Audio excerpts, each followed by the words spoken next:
Bismillahirrahmanirrahim. Assalamualaikum warahmatullahi wabarakatuh. Alhamdulillahi ala ihsani wa syukru lahu ala taufiqihi wa amtinani. Asyhadu an la ilaha illallah wahdahu la syarika lahu ta'ziman li sya'nih. Wa asyhadu anna Muhammadan abduhu wa rasuluhu da'ila ridwanih. Allahumma salli alaihi wa ala alihi wa ashabihi wa ikhwanih. Hadirin hadirat yang dirahmati Allah Subhanahu wa taala, pada pertemuan lalu kita telah membahas bab istihbabil uzlah, yaitu disunnahkan, dianjurkan untuk menyendiri inda fasadin nas, ketika terjadi kerusakan baik manusia atau zaman, atau khawatir terjatuh dalam fitnah, atau khawatir terjerumus dalam perkara yang syubhat atau yang haram. Setelah itu Al-Imam Nawawi rahimahullah membawakan bab yang sebaliknya. Kalau sebelumnya bab tentang keutamaan menyendiri, ya, sebaliknya bab ke-70, babu fadlil ikhtilat bin nas. Bab tentang keutamaan berbaur, bercampur dengan masyarakat. Wa hudhuri juma'ihim, dan menghadiri salat-salat Jumat mereka. Wa jama'atihim, dan juga menghadiri salat-salat jamaat di masjid. Wa masyahidil khair, dan juga perkumpulan-perkumpulan kebaikan. Wa majalis zikir ma'ahum, dan juga majelis-majelis zikir bersama mereka. Wa iyadati maridhihim, dalam rangka untuk, demikian juga dalam rangka untuk menjenguk orang yang sakit di antara mereka. Wa hudhuri janaizihim, demikian juga menghadiri melayat jenazah, baik melayat, menyolatkan maupun menguburkan. Wa muwasati muhtajihim, demikian juga dalam rangka membantu orang-orang yang kesulitan di antara mereka. Wa irsyadi jahilihim, demikian juga memberi pengarahan kepada orang-orang yang jahil di antara mereka. Wa ghairi dzalika min masalihihim liman qadira 'alal amri bil ma'ruf wan nahyi 'anil munkar. Dan yang lainnya yang terkait dengan kemaslahatan masyarakat, ini berlaku bagi orang yang mampu untuk beramar ma'ruf dan nahi munkar. Wa qam'i nafsihi 'anil idza wa sabrin wa sabara 'alal adza, atau qama'a nafsahu 'anil idza wa sabara 'alal adza. Dia menundukkan jiwanya, mengalahkan jiwanya agar tidak mengganggu orang lain, dan dia bersabar atas gangguan orang lain. Ini judul yang panjang, yaitu kalau sebelumnya disunahkan menyendiri kalau takut fitnah, takut terjerumus dalam syubhat, ya, masyarakat sudah rusak. Yang sebaliknya dianjurkan untuk berbuat bagi yang mampu tidak mengganggu orang lain, mampu untuk bersabar dengan gangguan masyarakat, dan mampu untuk beramar ma'ruf nahi mungkar. Karena dengan berkumpulnya seorang dengan masyarakat berbaur, dia bisa melakukan banyak kebaikan, seperti menghadiri salat Jumat bersama mereka, menghadiri salat-salat berjamaah di masjid bersama mereka, menjenguk orang sakit, melayat orang meninggal, membantu yang membutuhkan, memberi arahan kepada yang jahil, ya, beramar ma'ruf dan bernahi mungkar, dengan syarat dia tidak ganggu orang lain dan dia bersabar dari gangguan masyarakat. Maka orang seperti ini yang mampu melakukannya, maka lebih baik dia berbaur. Dan sebagaimana sabda Nabi sallallahu alaihi wasallam, al-mu'min alladhi khalatan nas, alladhi yukhalitun nas wa yasbir ala adahum khairun minal mu'min alladhi la yukhalitun nas wa la yasbir ala adahum. Seorang mukmin yang berbaur dengan masyarakat dan bersabar atas gangguan mereka lebih afdal daripada seorang mukmin yang tidak bergaul, tidak berbaur, dan tidak sabar atas gangguan mereka. Kemudian Imam Nawawi berkata rahimahullah taala, "I'lam anna al-ikhtilat bin nasi ala al-wajhi alladhi dzakartuhu huwa al-mukhtar alladhi kana alaihi Rasulullah sallallahu alaihi wasallam wa sairul anbiya salawatullahi wa salamu alaihim." Ketahuilah bahwasanya berbaur dengan masyarakat sebagaimana yang saya sebutkan di judul tadi, yaitu dengan syarat-syarat dan ketentuan yang berlaku, ya, bersabar dengan gangguan mereka, bersabar mendakwahi mereka, tidak mengganggu mereka, maka inilah pendapat yang terpilih. Karena itulah yang dilakukan oleh Rasulullah sallallahu alaihi wasallam dan seluruh para nabi, yaitu nabi berbaur. Para nabi berbaur dengan masyarakat. Wa kadzalikal khulafa'ur rasyidun, demikian juga para khulafa ar-rasyidun, yaitu Abu Bakar, Umar, Utsman dan Ali. Wa man ba'dahum minas sahabati wa tabi'in, demikian juga para sahabat dan para tabi'in. Mereka berbaur dengan masyarakat, menegakkan amar ma'ruf nahi munkar. Wa man ba'dahum min ulama'il muslimin wa akhyarim, demikian juga setelah mereka dari kalangan kaum muslimin dan orang-orang saleh di antara mereka. Wa huwa madhhabu aktsari tabi'in wa ba'dahum, dan ini adalah madhab, pendapat mayoritas tabi'in dan orang-orang setelah mereka. Wa bihi qala Syafi'i wa Ahmadu wa aktsarul fuqaha, dan ini pendapat Imam Syafi'i, Imam Ahmad dan mayoritas fuqaha, para ahli fikih radhiyallahu anhum ajma'in. Kemudian Imam Nawawi menyebutkan dalilnya, beliau berkata, qala Allah Ta'ala, Allah berfirman, wa ta'awanu 'alal birri wa taqwa. Hendaknya kalian saling tolong-menolong dalam kebajikan dan ketakwaan. Wal ayatu fi ma'na ma dzakartuhu katsiratun ma'lumah. Dan ayat-ayat yang terkait dengan apa yang aku sebutkan sangat banyak telah diketahui. Ya. Di sini Imam Nawawi menyebutkan inilah yang dilakukan oleh Nabi dan seluruh para nabi, yaitu para sahabat, para tabi'in, mereka berbaur dengan masyarakat. Mereka menyiarkan agama, mereka berdakwah, beramar ma'ruf nahi munkar, mereka tidak menyendiri. Kalaupun menyendiri karena kejadian-kejadian tertentu ada fitnah, maka mereka menyendiri. Ya. Hukum asal mereka berbaur dengan masyarakat dan berdakwah, beramar ma'ruf nahi munkar, melakukan amal-amal saleh yang itu dibutuhkan berbaur dengan masyarakat. Di antaranya, bagaimana kita bisa mengamalkan firman Allah, wa ta'awanu 'alal birri wa taqwa, saling tolong menolong kalian dalam kebajikan dan ketakwaan kalau kita tidak berbaur. Karena di sini ada ta'awun. Ta'awun berarti tolong menolong. Albir maksudnya kebajikan, takwa maksudnya meninggalkan maksiat. Jadi butuh tolong menolong dalam melakukan kebajikan dan juga butuh tolong menolong dalam meninggalkan kemaksiatan. Kemudian kata Imam Nawawi rahimahullah, ayat-ayat terkait dengan hal ini sangat banyak. Itu ayat-ayat yang menunjukkan tentang keutamaan amar ma'ruf nahi munkar seperti firman Allah Subhanahu wa taala, "Wal takum minkum ummatun yad'una ilal khair wa ya'muruna bil ma'ruf wa yanhauna 'anil munkar wa ulaika humul muflihun." Hendaknya ada dari kalian sekelompok orang yang menyeru kepada kebaikan, beramar ma'ruf dan bernahi munkar. Kalau tidak berbaur, bagaimana bisa beramar ma'ruf dan bagaimana bisa bernahi munkar? Ini ya harus ada interaksi dengan masyarakat ya. Kemudian juga firman Allah Subhanahu wa taala, "Kuntum khairu ummatin ukhrijat lin-nas, ta'muruna bil ma'ruf wa tanhauna 'anil munkar wa tu'minuna billah." Kalian adalah umat terbaik yang Allah keluarkan bagi manusia. Sifat kalian adalah ta'muruna bil ma'ruf, kalian beramar ma'ruf, wa tanhauna 'anil munkar, dan kalian mencegah dari kemungkaran ya. Wa tu'minuna billah, dan kalian beriman kepada Allah. Allah berfirman, "Wa man ahsanu qawlan mimman da'a ila Allah wa 'amila shalihan." Siapakah orang yang lebih baik perkataannya daripada orang yang berdakwah, yang menyeru kepada Allah Subhanahu wa taala dan beramal saleh. Ini semua berkonsekuensi adanya berbaur dengan masyarakat. Jadi Imam Nawawi ingin menjelaskan inilah hukum asal bahwasanya pendapat yang terpilih dan ini manhaj para nabi, manhaj para sahabat, manhaj para tabi'in, para ulama, para salihin. Mereka berbaur dengan masyarakat karena untuk menjalankan syariat Allah Subhanahu wa taala. Ada kondisi-kondisi tertentu seorang menjauh, misalnya fitnah, khawatir ya, terjebak dalam fitnah, dalam syubhat, maka dia menjauh. Bagi yang mampu untuk sabar beramar ma'ruf, maka hendaknya beramar ma'ruf. Tapi kita bagaimana? Ya kita lihat situasi kondisi. Ya, ada saatnya kita mungkin berbaur, ada saatnya kita menyendiri. Kalaupun berbaur tidak bablas, ya ada aturan-aturannya, bersabar, ya jangan terbawa. Kalau ada masyarakat melakukan kemungkaran, jangan terbawa, justru berusaha menasihati. Ya, lihatlah Nabi sallallahu alaihi wasallam sebelum jadi nabi, Nabi Muhammad sallallahu alaihi wasallam berbaur dengan masyarakat. Di tengah-tengah rusaknya masyarakat ketika itu. Karena berbaur dengan masyarakat, mereka tahu Muhammad adalah Al-Amin, orang yang terpercaya. Sehingga mereka pun menitipkan barang-barang berharga mereka kepada Nabi. Dari mana mereka tahu Nabi Amin, terpercaya? Karena mereka berbaur, karena Nabi berbaur dengan apa? Dengan mereka. Nabi berbaur mereka, bersama mereka. Tetapi Nabi tidak ikut-ikutan. Joget sama mereka, dangdutan. Dulu enggak ada dangdutan, ya, joget sama mereka. Enggak ikut-ikutan perbuatan mereka yang mungkar. Mereka dulu apa? Mereka zina, mereka judi, mereka khamar, minum khamar. Tapi Nabi enggak ikut. Tapi Nabi berbaur.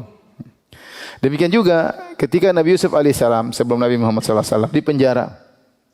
Nabi Yusuf penjara, dia berbaur dengan orang penjara, berbaur. Karena berbaur maka mereka tahu dia orang soleh.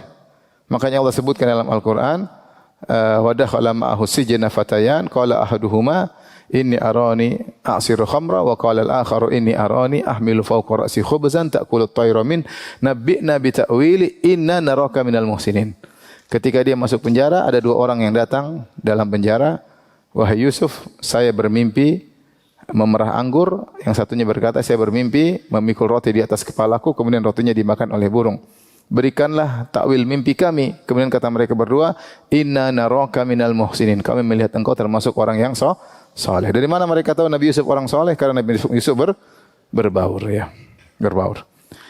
Jadi ini perlu berbaur pun tidak lepas, tetap ada aturan-aturan, jangan bablas, jangan terbawa. Kalau kita khawatir terbawa, menjauh. Masing-masing tahu tentang dirinya. Kalau dia merasa tidak terbawa, bisa memberi maslahat, maka bersabar. Sabar dari godaan yang ada, sabar jangan mengganggu mereka, dan sabar dari gangguan mereka. Maka itu yang terbaik di sisi Allah Subhanahu wa taala ya. Baik.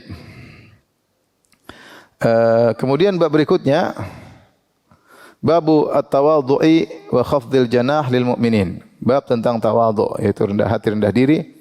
Wa khafdil janah, dan merendahkan janah. Janah itu asalnya adalah sayap burung. Ya, burung kalau mau turun maka dia menurunkan sayapnya. Apalagi kalau dia ingin mengayomi anak-anaknya maka dia menurunkan apa? Sayapnya. Itu isyarat dari merendah di hadapan kaum mukminin.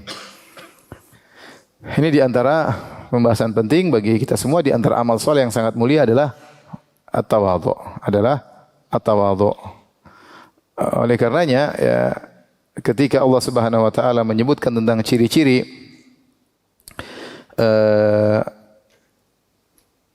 ciri-ciri ibadur rahman dalam surat Al-Furqan, maka di antara ciri yang pertama Allah sebutkan, kata Allah Subhanahu wa taala, wa ibadur rahmanil ladzina yamshuna 'alal ardi hauna.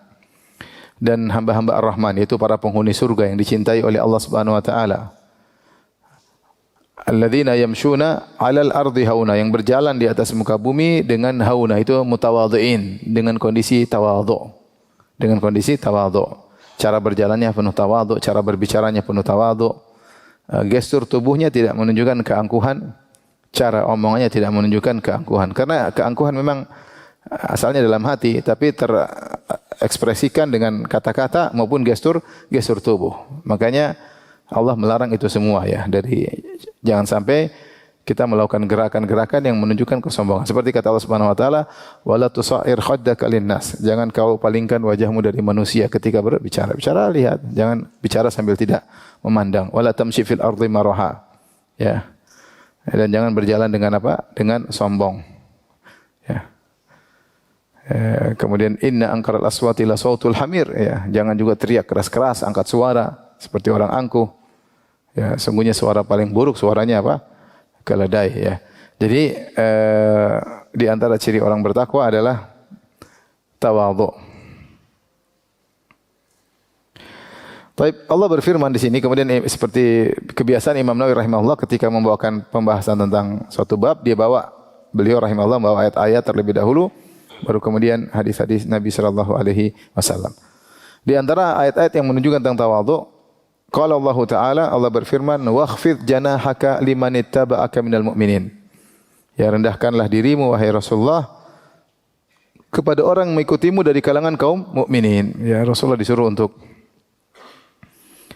merendah ya terhadap orang-orang yang beriman. Kalau perintah kepada Nabi, maka kita lebih utama juga untuk mengikuti Nabi sallallahu alaihi wasallam. Maka selama dia mukmin, saya mukmin, ngapain kita sombong di hadapan dia? Toh kita tidak tahu mana yang imannya lebih tinggi antara kita dengan dia. Bukankah parameter kemuliaan di sisi Allah adalah yang paling beriman, yang paling bertakwa? Kata Allah Subhanahu wa taala, "Inna akramakum indallahi atqakum." Yang paling mulia di antara kalian adalah yang paling bertakwa. Nah, kita kalau urusan dunia mungkin kita lebih baik daripada dia. Mobil kita lebih bagus daripada mobil dia, ya, rumah kita lebih bagus dari rumah dia, usaha kita lebih bagus daripada usaha dia, follower kita lebih banyak dari follower dia, yang ngaji di kita lebih banyak daripada ngaji di dia. Itu kan parameter duniawi, kita enggak tahu. Tapi dari mana kita tahu kita lebih baik daripada dia? Dari mana? Enggak ada yang tahu. Kalau kita enggak tahu kita lebih baik daripada dia, terus ngapain kita kemudian merasa tinggi, tidak tawadhu kepada dia ya. Dan sesama mukmin hanya saling mencintai, tidak saling angkuh satu dengan yang lainnya. Saya sering sampaikan Uwais Al-Qarani. Uwais Al-Qarani kata Nabi sallallahu alaihi wasallam, khairu tabi'in. Sebaik-baik tabi'in itu lebih baik daripada tabi'in terkenal. Ada tabi'in terkenal banyak, Hasan Al-Basri, Sa'id bin Musayyib terkenal ya. Tabi'in yang terkenal dengan ilmu mereka, dengan tafsir mereka ya. Ya, banyak ya. Uwais Al-Qarani tidak terkenal karena dia tidak menyebarkan ilmu misalnya ya. Tapi ternyata kan Nabi sallallahu alaihi wasallam khairu tabi'in, sebaik-baik tabi'in. Ya, dia tidak terkenal. Bahkan di kampungnya dia dituduh macam-macam ya. Ternyata dia punya amalan-amalan hebat yang orang lain tidak tahu ya. Amalan-amalan hebat sehingga Rasulullah mengatakan khairut tabi'in. Sebaik-baik tabi'in ya. Maka kita enggak tahu depan kita ini lebih baik daripada kita atau kita lebih baik daripada dia. Kita aja kalau merasa lebih baik kita enggak boleh sombong, apalagi kita enggak tahu mana yang lebih baik saya atau dia. Saya sering sampaikan kita sekarang punya pembantu ya secara ekonomi ya dia anak buah kita. Ya. Tapi secara iman belum tentu. Mungkin dia sholatnya pas-pasan. Mungkin kita ngaji lebih banyak, kita sholat tahajud, mungkin dia tidak karena kecapean kerja, mungkin. Tapi kalau dia dapat gaji 100% dia kirim ke ibunya. 100% dia kirim ke ibunya. Sebagian bantu tulang punggung rumah tangga keluarganya. Ya. Terus kita bilang kita lebih baik pada dia bertahun-tahun seperti itu. Kita bilang kita lebih baik pada dia, tentunya enggak, belum tentu. Oleh karenanya seorang sesama mukmin ya kita enggak usah sombong ya. Kita enggak usah sombong ya. Maka Rasulullah berkata, Allah berfirman, "Wakhfid janahaka liman ittaba'aka minal mu'minin." Rendahkanlah sayapmu bagi orang yang mengikuti engkau wahai Muhammad dari kalangan kaum mukminin. Ayat berikutnya Allah berfirman, "Ya ayyuhalladzina amanu may yartadda minkum an dinihi fasawfa ya'tillahu biqaumin yuhibbuhum wa yuhibbuna adzillatin 'alal mu'minin a'izzatin 'alal kafirin." Kata Allah Subhanahu wa taala, wahai orang yang beriman, siapa yang murtad di antara kalian dari agamanya itu keluar dari Islam, silakan murtad. Akan tapi fasawfa ya'tillahu biqaumin yuhibbuhum wa yuhibbuna. Allah akan gantikan dengan kaum yang Allah mencintai mereka dan mereka pun mencintai Allah. Sifat kaum tersebut yang Allah mencintai mereka dan mereka mencintai Allah, adzillatin 'alal mu'minin, itu rendah di hadapan orang beriman, tidak angkuh, tidak kasar. Aizzatin 'alal kafirin, sebaliknya izzah itu punya harga diri di hadapan orang-orang kafir. Seorang mukmin jangan angkuh, jangan sombong, merendah. Semua orang kafir apa kita tunjukkan harga diri kita. Bukan sebaliknya, semua orang mukmin angkuh, merendahkan, sama orang kafir kemudian apa? Mengkerut. Sebaliknya. Makanya Rasulullah berkata, la tabda'ul yahuda wan nasara bisalam. Jangan mulai salam kepada Yahudi Nasrani. Jangan. Kalau mereka salam kita jawab, kalau enggak. Ya, untuk kita ya kita tak berakhlak tapi bukan merendah. Berakhlak tapi bukan merendah. Oleh karena Allah mengatakan kalau misalnya dalam satu rapat kita punya kemampuan, jangan biarkan orang kafir bicara terus. Kita juga bicara, tunjukkan kita punya kemampuan. Bukan malah datang kemudian merendah, dikasih duit, mijit kakinya ya. Kemudian merendah, menghinakan diri, enggak ya. Enggak. Kita tawadhu sama orang beriman, sama orang kafir kita tunjukkan ya bahwasanya kita mulia. Ya, tentu dengan tetap berakhlak, berakhlak. Di sini Allah mengatakan sifat orang yang Allah cintai mereka dan mereka cintai Allah, adillatin 'alal mu'minin, yaitu rendah hati di antara kaum mukmin, aizzah yaitu izzah, memiliki izzatun nafs yaitu harga diri di hadapan orang-orang kafir. Wa qala ta'ala, kita dapat di sebagian kaum sama orang kafir sangat merendah, sama orang Islam sangat kasar. Sangat kasar, sangat menghina, mentang-mentang sok. Coba direnungkan ayat ini. Coba renungkan ayat ini. Firman Allah selanjutnya, ya ayuhan nasu inna khalaqnakum min dzakari wa untha wa ja'alnakum syu'uban wa qabaila lita'arafu inna akramakum indallahi atqakum. Wahai manusia sekalian, sungguhnya kami menciptakan kalian dari lelaki dan wanita, maksudnya dari Adam dan Hawa. Kita semua berasal dari Adam dan Hawa. Wa ja'alnakum syu'uban, kemudian dari itu kami jadikan kalian berbangsa-bangsa. Wa qabaila, yaitu bersuku-suku, lita'arafu. Qabail di bawah sya'ab. Seperti adalah Rabi'ah dan Mudhar ya, ini Sya'ab ya. Di bawah Mudhar nanti ada misalnya Quraisy ya. Jadi suku-suku kabilah di atasnya Sya'ab, di bawah kabilah masih ada Butun, ada kabilah-kabilah kecil, suku-suku kecil. Maksudnya Allah mengatakan kami menjadikan kalian berbangsa-bangsa, bersuku-suku. Tujuannya apa? Lita'arafu, untuk saling mengenal ya. Bukan untuk bangga-banggaan nasab, bukan untuk merendahkan yang lain ya. Bukan untuk merendahkan yang lain. Inna akramakum indallahi atqakum. Sungguhnya yang paling mulia di antara kalian di sisi Allah yang paling bertakwa. Ini parameter Allah Subhanahu wa taala. Ini hal yang gaib. Secara umum kita enggak tahu. Mana yang lebih bertakwa antara kita dengan dia. Secara umum kita enggak tahu. Kalaupun kita tahu misalnya itu pun tidak boleh sombong, apalagi kita tidak tahu. Ya, sudah sampaikan tadi bahwasanya bisa jadi orang depan kita rendahkan, ternyata dia sangat mulia ya. Di sisi Allah Subhanahu wa taala. Kata Nabi sallallahu alaihi wasallam, "Rubba ash'adz akbar mad'ufuun bil abwab, law aqsama 'ala Allah la abarrahu." Bisa betapa banyak orang yang madfuun bil abwab, kalau dia ketuk pintu tidak diterima. Masih orang malas menjamu dia. Ini siapa sih?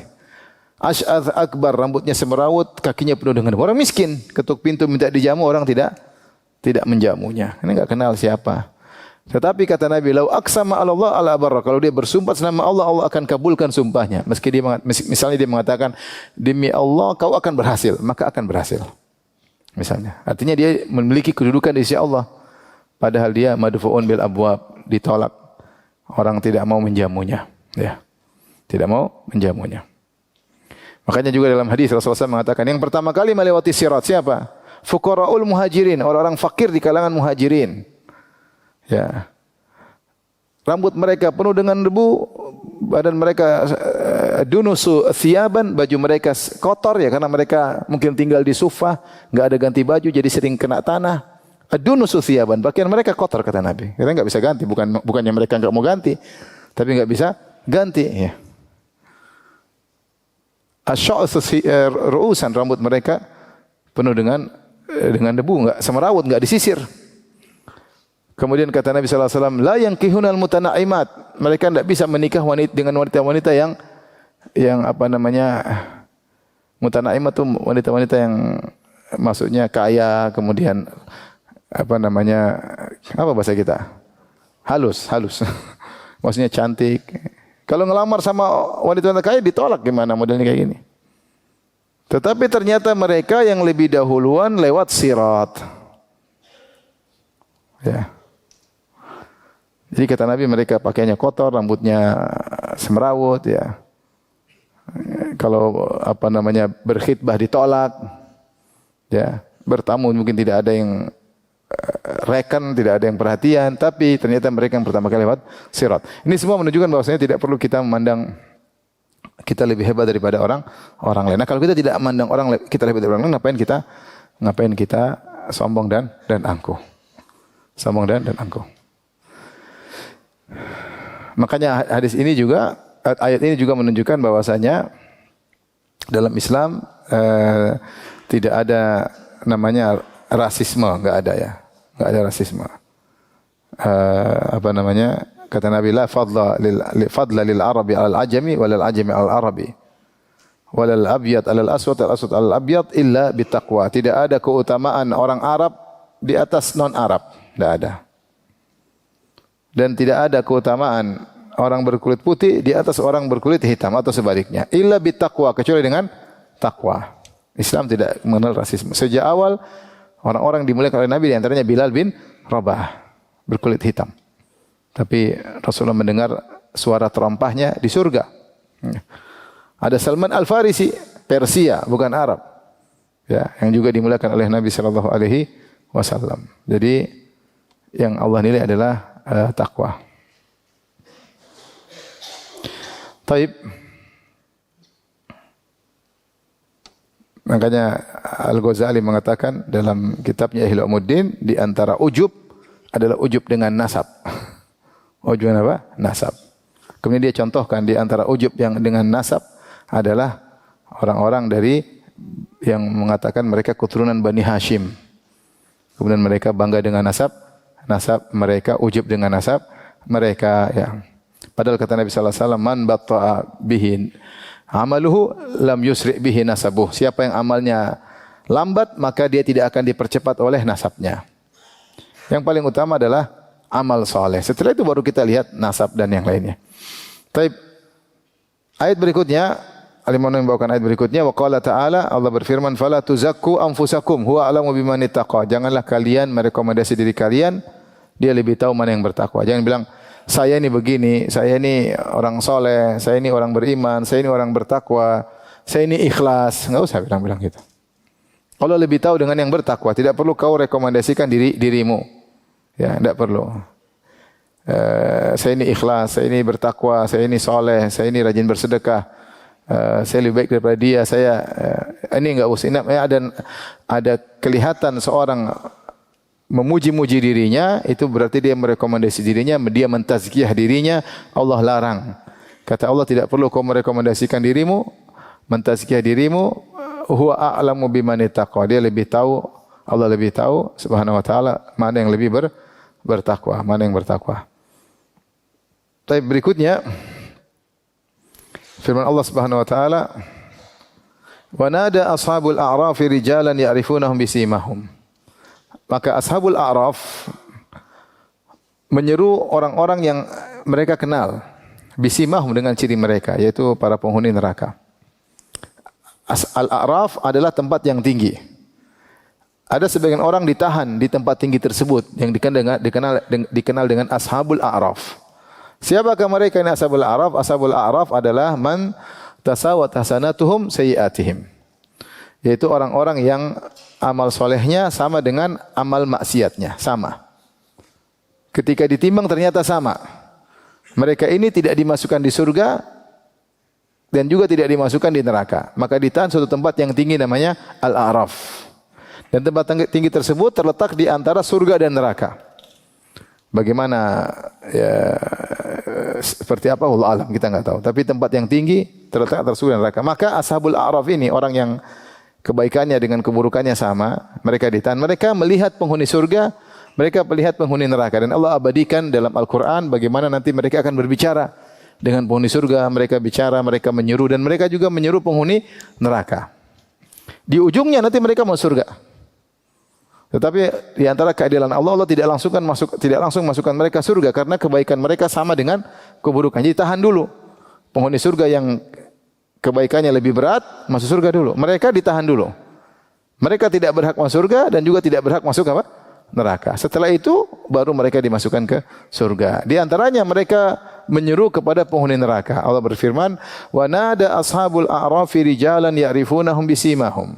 Maka ashabul a'raf, orang-orang di atas tempat tinggi tersebut, menyeru kepada sebagian lelaki yang mereka kenal dengan ciri-ciri mereka, yaitu penghuni neraka. Qalu ma aghna ankum jam'ukum wa ma kuntum tastakbirun. Mereka berkata, apakah yang kalian kumpulkan selama ini, yang kalian sombong-sombongkan, bermanfaat bagi kalian di akhirat? Tentu tidak. Selama ini orang kafir tersebut kumpulin harta, kumpulin kedudukan, menguasai ini, menguasai anu. Mereka bangga-banggakan. Apakah bermanfaat bagi kalian? Ahaula'il ladzina aqsamtum la yanaluhumullahu birahmah. Udkhulul jannata la khaufun 'alaikum wa la antum tahzanun. Sementara orang-orang yang dulu kalian bersumpah terhadap orang-orang miskin, orang beriman, model kalian begini tidak akan mendapatkan rahmat Allah. Ternyata mereka ini justru masuk surga. Yang kalian hinakan, yang kalian rendahkan, ternyata mereka masuk surga. Bahkan kalian bersumpah, orang kalian seperti kalian demi Allah tidak akan mendapatkan rahmat. Yang kalian terlalu pede sehingga kalian bersumpah kepada kaum mukminin yang miskin, kalian tidak mendapatkan rahmat. Ternyata dikatakan kepada orang-orang miskin kaum mukminin tersebut, udkhulul jannata, masuklah kalian ke dalam surga, la khaufun 'alaikum wa la antum tahzanun. Tidak ada khawatir atas kalian dan tidak ada kesedihan atas kalian. Ini dalil bahwasanya di neraka banyak orang-orang kaya yang sombong angkuh, dan di surga banyak orang apa? Miskin. Orang miskin biasanya dihina. Inilah kenapa dibahas tentang tawadhu. Karena yang buat orang lupa dengan tawadhu adalah kelebihan yang dia miliki. Bisa jadi seorang sombong atau angkuh tidak tawadhu karena harta. Harta banyak, melihat orang miskin merendahkan. Karena jabatan. Jabatan tinggi, lihat orang di bawah tidak diindahkan, disepelekan, ya. Mungkin karena ilmunya tinggi, meremehkan yang lain, ya. Karena backingannya tinggi, bukan dia yang tinggi, tapi backingannya tinggi, maka dia merendahkan orang lain. Banyak sebab. Di antaranya di sini disebutkan mereka dulu kaya, sehingga mereka sombong, mereka merendahkan sebagian kaum mukmin. Ternyata kaum mukmin tersebut justru masuk surga. Makanya itu menunjukkan kita harus tawadhu. Tidak usah kita sombong, karena kita enggak tahu orang depan kita ini surga atau neraka. Lebih baik dari kita atau tidak kita enggak tahu. Yang tahu hanyalah Allah Subhanahu wa taala. Taib. Demikian ayat-ayat yang disebutkan oleh Imam Nawawi rahimahullahu taala yang semua memberi isyarat agar seorang tawadhu, jangan sombong, jangan angkuh, jangan ujub dengan amal, jangan merekomendasikan dirinya, jangan merendahkan orang lain, ya. Namun ingat, bukan berarti kita tidak boleh merendahkan orang, bukan berarti tidak boleh nasihat. Nasihat tetap jalan terus. Nasihat orang salah kita tegur. Bukan berarti kita merasa lebih baik, tapi ini kewajiban menegur orang yang kita anggap salah, ya. Karena sekarang sebagian orang ketika menegur takut dibilang sombong. Akhirnya tidak menegur. Akhirnya orang yang salah bebas melakukan karena kalau dia ditegur dia playing victim, ya. Sombong, angkuh, ya kita diam aja. Padahal dia salah, tidak boleh. Jadi menegur tidak melazimkan apa kesombongan, ya. Bisa jadi kita lebih rendah daripada orang tersebut, tapi kita punya tugas menegur, menyampaikan kalau kamu salah, ya kita diskusi, menyampaikan, menasihati, ya. Karena sebagian orang membuat kesan bahwasanya orang yang menegur dibilang apa? Sombong. Sehingga yang menegur enggak berani karena takut distempel apa? Sombong, ya, angkuh, distempel ujub, distempel ini, enggak. Nasihat tetap berjalan, ya. Bahkan kita boleh menasihati orang lebih mulia daripada kita. Boleh seorang murid menasihati ustadznya, boleh atau tidak? Boleh, enggak ada masalah. Tapi kemudian Imam Nawawi rahimahullah membawakan hadis-hadis, ya. Di antaranya hadis yang pertama, wa an Iyad bin Himar radhiyallahu anhu. Qala Rasulullah sallallahu alaihi wasallam. Sahabat namanya Iyad bin Himar. Himar artinya apa? Keledai, ya. Dan dulu orang-orang Arab sering menamakan nama-nama dengan nama-nama hewan. Ada namanya himar, ada namanya kalb, ada namanya fahad, ada namanya namir. Namir artinya apa? Macan. Fahad macan. Apa lagi? Hamzah atau apa namanya? Haidar singa, ya. Kalb guguk. Anjing.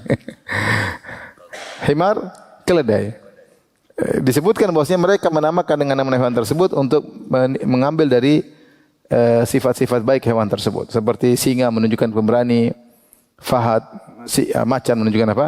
Pemberani, ya. Himar menunjukkan ulet, sabar, karena himar itu disuruh-suruh sabar. Pikul ini, pikul anu, sabar, ya. Tidak cepat ngomel. Himar, jadi namain himar biar kuat. Disebut anjing, kalb, kilab karena amanah. Karena apa? Amanah dan setia kepada tuannya, ya. Jadi mereka kadang-kadang menamakan sa'lab, serigala, ya. Pokoknya ada nama-nama hewan, ya. Kalau kita di tanah air enggak ada kan? Ada enggak? Enggak ada nama hewan, enggak ada nama tanaman, enggak ada. Baik. An Iyad bin Himar radhiyallahu anhu qala Rasulullah sallallahu alaihi wasallam, "Innallaha auha ilayya an tawadhu." Sungguhnya Allah mewahyukan kepadaku agar menyampaikan kepada kalian an tawadhu, hendaknya kalian tawadhu, hatta la yafkhar ahadun ala ahad, agar seorang tidak merasa sombong di atas yang lainnya. Wala yabghi ahadun ala ahad, dan agar seorang tidak menzalimi yang lainnya. Hadis riwayat Muslim, ya. Baik, hadis ini menjelaskan tentang pentingnya tawadhu sampai Nabi SAW menyebutkan ada wahyu khusus dari Allah disampaikan kepada Nabi untuk menyampaikan kepada para sahabat, antawadhu, agar kalian tawadhu. Kenapa? Karena potensi untuk sombong, untuk merasa tinggi itu banyak. Saya bilang tadi, sombong itu bisa dengan harta, dengan jabatan, dengan nasab, dengan kolega, ya. Dan sombong, saya ini tetangga saya jenderal, baru tetangga aja udah sombong, ya. Orang, ya. Saya keturunan darah biru. Dulu mbah saya raja. Kerajaannya masih ada, sudah tidak ada. Terus apa yang mau disombongkan? Jadi orang potensi sombong itu ada. Kalau sudah ada kesombongan, akan berlanjut pada saling merendahkan. Yafkhar ahadun ala ahad. Merendahkan yang lain. Sudah merendahkan berarti permusuhan. Siapa sih manusia suka direndahkan? Enggak ada yang suka direndahkan. Kalau direndahkan ya pasti jengkel. Kalau dia jengkel berarti terjadi permusuhan di antara kaum muslimin. Maka supaya tidak saling bermusuhan, jangan saling merendahkan. Kalau supaya tidak saling merendahkan, hendaknya saling tawadhu. Ini dampak yang buruk pertama, kata Nabi SAW, bisa saling merendahkan. Yang kedua, dampak buruk yang kedua, bisa saling zalim. Kalau seorang merasa tinggi, dia akan zalim yang lain. Dia menjatuhkan, dia berbuat semena-mena, mentang-mentang dia pejabat, dia sembarang, dia ini, dia. Maka siapapun diberi kelebihan, hendaknya tawadhu. Hendaknya apa? Tawadhu. Sampai orang yang memiliki ilmu menghina yang tidak punya ilmu, merendahkan, menjatuhkan. Ya. Jadi potensi sombong itu banyak. Maka di sini Rasulullah SAW diwahyukan oleh Allah, Allah mewahyi secara khusus agar menyuruh para sahabat untuk tawadhu, tawadhu. Tujuannya apa? Hatta la yafkhar ahadun ala ahad. Agar seorang tidak sombong di atas yang lainnya, wala yabghi ahadun ala ahad, dan agar seorang tidak berbuat zalim kepada yang lainnya.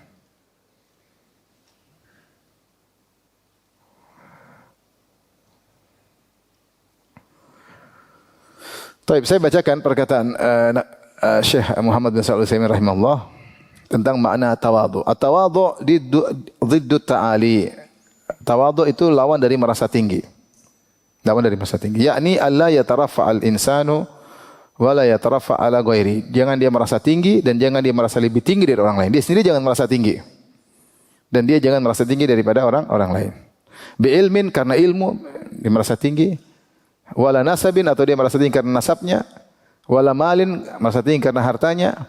Wala jahin, karena kedudukannya. Wala imaratin, karena kekuasaannya. Wala wizaratin, karena dia menteri misalnya. Wala ghairi dzalik, dan apapun. Ini semua yang disebut oleh Syekh Utsaimin potensi buat orang tidak tawadhu.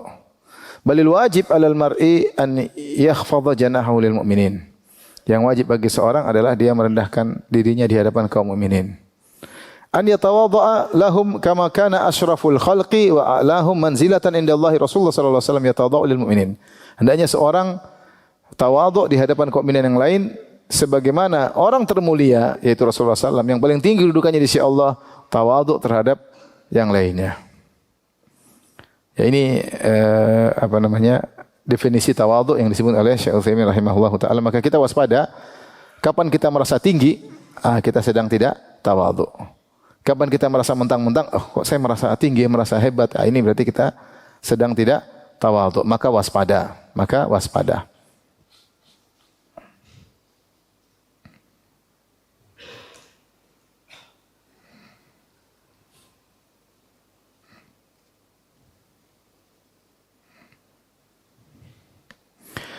Baik, hadis berikutnya.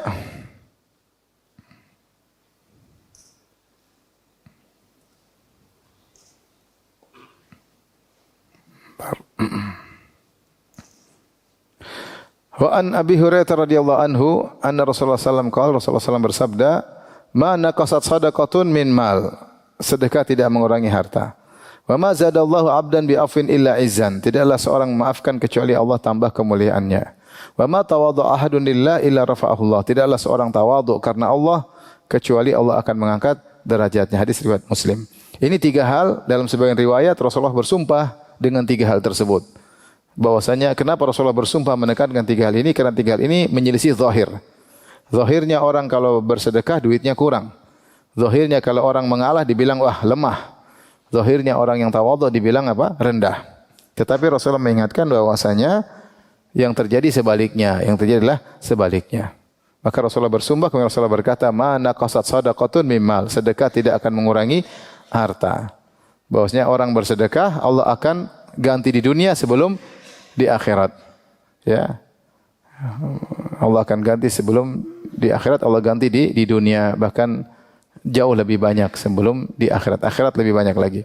Kemudian yang kedua, Rasulullah berkata, tidaklah seorang memaafkan kecuali akan semakin mulia. Yang penting dia maafkan karena Allah, bukan maafkan karena riya ya. Bilang-bilang ke orang, kalau saya maafkan, ini riya ya, enggak. Dia maafkan karena Allah. Karena dia mencari karunia Allah, dia mencari pengampunan dari Allah. Siapa yang maafkan, dimaafkan oleh Allah Subhanahu wa taala. Karena sebagian orang terkadang maafkan tapi dia ternyata riya. Nah, kalau dia memaafkan untuk diampuni oleh Allah, maka Allah akan derajatnya. Meskipun orang mengatakan kalah dia. Meskipun dinilai kalah oleh orang ya. Yang terakhir yang disebut oleh Nabi, siapa yang tawadhu karena Allah Subhanahu wa taala, maka Allah akan angkat derajatnya. Di sini tawadhu lillah, dia tawadhu karena Allah, bukan pencitraan. Ya. Karena sebagian orang tawadhu ya, merendah tetapi ingin dipuji. Tawadhu lillah ada dua makna. Sudah azan belum? Tawadhu lillah ada dua makna. Makna pertama dia tunduk kepada Allah. Yang kedua tunduk karena Allah. Tunduk kepada Allah, tunduk kepada hukum-hukum Allah. Dia tidak sombong di atas hukum Allah. Kalau ada perintah Allah, perintah Nabi, maka dia jalankan. Dia tawadhu. Ini perintah Allah, ini keputusan Nabi, maka dia tidak akan mentang-mentang. Yang kedua, dia tawadhu, merendah diri karena Allah, ikhlas, bukan untuk pencitraan, bukan untuk diagung-agungkan. Siapa yang demikian maka akan diangkat derajatnya oleh Allah Subhanahu wa taala. Demikian saja. Demikian wabillahi taufiq. Assalamualaikum warahmatullahi wabarakatuh.